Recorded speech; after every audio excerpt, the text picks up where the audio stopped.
Item ಯಾವುದೇ ಇರಲಿ try ಮಾಡಿ ಆಚಿ ಚಿಕನ್ ಮಸಾಲಾ. ಆಚಿ ಚಿಕನ್ ಮಸಾಲಾ. ಶ್ರೀ ಕುಮಾರಸ್ವಾಮಿ ಅವರ ಮುಸ್ಲಿಂ ಅಸ್ತ್ರ ಏನಾಗಿದ್ರೆ, ನಾನು ಆಗಲೇ ಹೇಳ್ತಾ ಇದ್ದೆ, ದಾವಣಗೆರೆ ಬೈ ಎಲೆಕ್ಷನ್ ಬಳಿಕ ಮುಸ್ಲಿಂ ಸಮುದಾಯ ಕಾಂಗ್ರೆಸ್ ವಿರುದ್ಧ ಅಸಮಾಧಾನ ಆಗಿತ್ತು ಅಂತ. ಅದಕ್ಕೂ ಇದಕ್ಕೂ ಒಂದು ರೀತಿ ಲಿಂಕ್ ಇದೆ. ನೋಡೋಣ ಏನಿದು ಮುಸ್ಲಿಂ ಅಸ್ತ್ರ ಅಂತ. ಸೊ 2022ರ ಕುರುಕ್ಷೇತ್ರದಲ್ಲಿ ಮುಸ್ಲಿಂ ಅಸ್ತ್ರ ಪ್ರಯೋಗಕ್ಕೆ ಕುಮಾರಸ್ವಾಮಿ ಅವರು ಸಜ್ಜಾಗಿದ್ದಾರೆ. ಕಾಂಗ್ರೆಸ್ ವಿರುದ್ಧ ಆಕ್ರೋಶ ವ್ಯಕ್ತಪಡಿಸ್ತಾ ಇದ್ದಾರೆ ಕೆಲವೊಂದಿಷ್ಟು ಮುಸ್ಲಿಂ ನಾಯಕರು. ಕಾಂಗ್ರೆಸ್ ಅತೃಪ್ತ ಜಮೀರ್ ಅಹ್ಮದ್ ಖಾನ್ಗೆ ಗಾಳ ಆಗ್ತಾರಂತೆ ದಳಪತಿ ಕುಮಾರಸ್ವಾಮಿ ಅವರು ಅನ್ನೋ ಒಂದು ಮಾಹಿತಿ ಬರ್ತಾ ಇದೆ.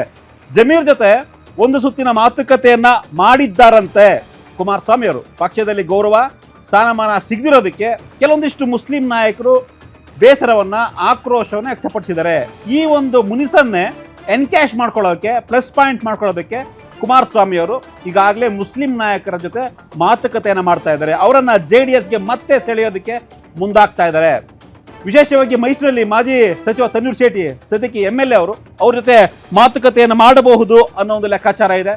ಗಂಗಾವತಿಯ ಇಕ್ಬಾಲ್ ಅನ್ಸರಿ ಮಾಜಿ MLA ಕೂಡ ಹೌದು, ಅವ್ರ ಜೊತೆ ಕೂಡ ಮಾತುಕತೆಯನ್ನು ಮಾಡಿದ್ದಾರೆ ಅನ್ನೋ ಒಂದು ಲೆಕ್ಕಾಚಾರ. ಇನ್ನು ಈಗಾಗಲೇ ತುಮಕೂರಿನಲ್ಲಿ ಸ್ಪರ್ಧೆ ಮಾಡ್ತಿದ್ದಂತಹ ರಫೀಕ್ ಅಹ್ಮದ್ ಜೊತೆ ಕೂಡ ಕುಮಾರಸ್ವಾಮಿ ಅವರು ಸಂಪರ್ಕದಲ್ಲಿದ್ದಾರೆ ಅನ್ನೋ ಒಂದು ಮಾಹಿತಿ ಬರ್ತಾ ಇದೆ. ಈ ನಡುವೆ ಈಗಾಗಲೇ ರೋಷನ್ ಬೇಗ್ ಅವರು JDSಗೆ ಸೇರ್ಪಡೆ ಮಾಡ್ಕೊಳ್ಳೋದಕ್ಕೆ ಎಲ್ಲವೂ ರೀತಿಯ ಒಂದು ಪ್ಲಾನ್ ಕೂಡ ರೆಡಿ ಆಗಿದೆ. ಸೊ ಇಲ್ಲಿ ಬಹುತೇಕ ನಾವು ಗಮನಿಸಬೇಕಾದ ವಿಚಾರ ಏನಪ್ಪಾ ಅಂದ್ರೆ, ಈಗಾಗಲೇ ಅಖಂಡ ಶ್ರೀನಿವಾಸ್ ಬಂದಾಯ್ತು JDSಗೆ.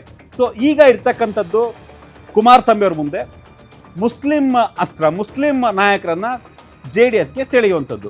ಸಹಜವಾಗಿಯೇ BJP ನಮಗೆ ಮುಸ್ಲಿಂ ಮತಗಳು ಬೇಡ ಅಂತ ಕೆಲವೊಂದಿಷ್ಟು ಪ್ರಕಾರ ಹಿಂದೂ ನಾಯಕರು ಈಗಾಗಲೇ ಹೇಳ್ತಾ ಇದ್ದಾರೆ, ನಮಗೆ ಮುಸ್ಲಿಂ ಮತಗಳು ಬೇಡ ರೀ, ನಮಗೆ ಎಲ್ಲ ಹಿಂದೂ ಮತಗಳು ಸಾಕು, ನಮಗೆ ಈ ಮುಸ್ಲಿಂ ಮತಗಳು ಬೇಡ ಅಂತ ಯತ್ನಾಳ್ ಸೇರಿದಂತೆ ಕೆಲವೊಂದಿಷ್ಟು ನಾಯಕರು ಹೇಳ್ತಾ ಇರ್ತಾರೆ ಆಗಾಗ. ಬಟ್ ಅಷ್ಟು ಸುಲಭ ಅಲ್ಲ. ಮುಸ್ಲಿಂ ಮತಗಳು ಬೇಡ ಅಂತ ಚುನಾವಣೆ ಉಳಿದ ಪಾರ್ಟಿಗಳಿಗೆ ಅಷ್ಟು ಸುಲಭ ಅಲ್ಲ. ವಿಶೇಷವಾಗಿ JDS ಜನತಾದಳ ಸೆಕ್ಯುಲರ್, ತನ್ನ ಜಾತ್ಯತೀತ ನಿಲುವನ್ನು ಹೊಂದಿರತಕ್ಕಂಥ ಜನತಾದಳ JDS BJP ಜೊತೆ ಮೈತ್ರಿ ಆದ ಮೇಲೆ ಮುಸ್ಲಿಂ ಮತಗಳು ಕೂಡ ದೂರ ಆದವು ಅನ್ನೋ ಲೆಕ್ಕಾಚಾರ ಇತ್ತು. ಬಹುಶಃ 2023 ವಿಧಾನಸಭಾ ಚುನಾವಣೆಯಲ್ಲಿ ಇದು ಕ್ಲಿಯರ್ ಆಗಿ ಕಾಣಿಸ್ತಾ ಇತ್ತು. ಕಾಂಗ್ರೆಸ್ಗೆ 136 ಸ್ಥಾನ ಬಂದಾಗ, JDS ಕೇವಲ 18 ಸ್ಥಾನ ಬಂದಾಗ ಮುಸ್ಲಿಂ ಮತಗಳು ಒನ್ ಸೈಡ್ ಕ್ಲಿಯರ್ ಆಗಿತ್ತು ಕಾಂಗ್ರೆಸ್ ಪರವಾಗಿ. ಆದರೆ 2024ರಲ್ಲೂ ಕೂಡ ಅದರ ರಿಫ್ಲೆಕ್ಟ್ ಕಾಣಿಸ್ತು. BJP ಮತ್ತು JDS ಒಂದಾಗಿ ಹೋಗಿದ್ದಕ್ಕೆ JDS ಗೆದ್ದಿದ್ದು ಕೇವಲ 2 ಮಂಡ್ಯ ಮತ್ತು ಕೋಲಾರ. ಸೊ ಹಾಸನ ಕೂಡ ಸೋಲ್ತು JDS ಕೊಟ್ಟರು ಕೂಡ ಹಾಸನ ಸೋಲ್ತು. ಬೇರೆ ಬೇರೆ ಕಾರಣ ಇರ್ಬೋದು. ಆದರೆ ಈಗ 2028ರ ಚುನಾವಣೆಗೆ ಈಗಾಗಲೇ ಕಾಂಗ್ರೆಸ್ ನಾಯಕರ ವಿರುದ್ಧ ಅಥವಾ ಕಾಂಗ್ರೆಸ್ ಹೈಕಮಾಂಡ್ ವಿರುದ್ಧ ಮುಸ್ಲಿಂ ಸಮುದಾಯದ ಮತಗಳು ಅಥವಾ ಮುಸ್ಲಿಂ ಸಮುದಾಯದ ನಾಯಕರು ಬೇಸರವನ್ನು ವ್ಯಕ್ತಪಡಿಸ್ತಾ ಇದ್ದಾರೆ. ಬೇರೆ ಬೇರೆ ಕಾರಣ ಇರ್ಬೋದು. ಒಂದು ದಾವಣಗೆರೆ ಬೈ ಎಲೆಕ್ಷನ್ ಪ್ರಮುಖವಾದ ಕಾರಣ ಅಲ್ಲಿ ಮುಸ್ಲಿಂ ಮತಗಳು ಸುಮಾರು 70,000ಕ್ಕೂ ಹೆಚ್ಚು ಮತಗಳಿತ್ತು. ಆದರೂ ಕೂಡ ಟಿಕೆಟ್ ಕೊಡಲಿಲ್ಲ.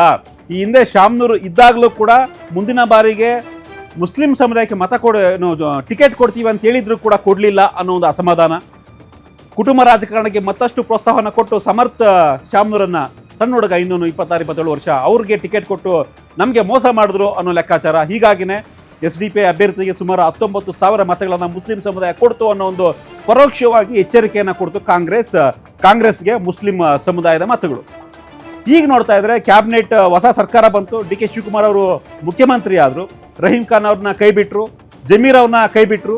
ಜಮೀರ್ ಅವ್ರನ್ನ ಮತ್ತೆ ಸಂಪುಟಕ್ಕೆ ತಗೊಳ್ತಾರೆ ಅನ್ನೋ ಒಂದು ಲೆಕ್ಕಾಚಾರ ಇತ್ತು. ಆದರೆ ಈ ನಡುವೆ ಜಮೀರ್ ವಿರುದ್ಧ ಷಡ್ಯಂತ್ರ ಆಯಿತು ಅನ್ನೋ ಲೆಕ್ಕಾಚಾರ. ಜಮೀರ್ ಮಾತನಾಡಿದ್ದಾರೆ ಎನ್ನಲಾದ ಒಂದು ಆಡಿಯೋವನ್ನು ಬಿಟ್ಟರು. ಹೀಗಾಗಿ ಜಮೀರ್ ಸದ್ಯದ ಮಟ್ಟಿಗೆ ಕರ್ನಾಟಕದಲ್ಲಿ ಮುಸ್ಲಿಂ ಸಮುದಾಯದ ಪಕ್ಷಾತೀತ ನಾಯಕ ಆಗೋಕ್ಕೆ ಹೊರಟಿದ್ದಾರೆ. ಬಟ್ ಪಕ್ಷಕ್ಕಿಂತ ನಾಯಕರು ದೊಡ್ಡವರಲ್ಲ, ಪಕ್ಷ ಇದ್ರೆ ಮಾತ್ರ ನಾಯಕರು ಅನ್ನೋ ಒಂದು ಖಡಕ್ ಸಂದೇಶವನ್ನು ಈಗಾಗಲೇ ಕಾಂಗ್ರೆಸ್ ಕೊಟ್ಟಿದೆ.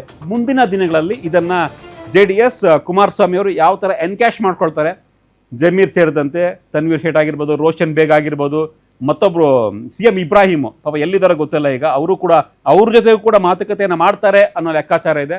ಅಂದರೆ ಕಾಂಗ್ರೆಸ್ನಿಂದ ಅಸಮಾಧಾನ ಆಗಿರ್ತಕ್ಕಂಥ ಮುಸ್ಲಿಂ ಲೀಡರ್ಸ್ ಎಲ್ಲ ಒಟ್ಟಾಗಿ ಸೇರಿಸಿ JDS ಮುಂದಿನ ಚುನಾವಣೆಗೆ ಸಜ್ಜಾಗ್ತಾ ಇದೆ ಅನ್ನೋ ಒಂದು ಮಾಹಿತಿ ಬರ್ತಾ ಇದೆ.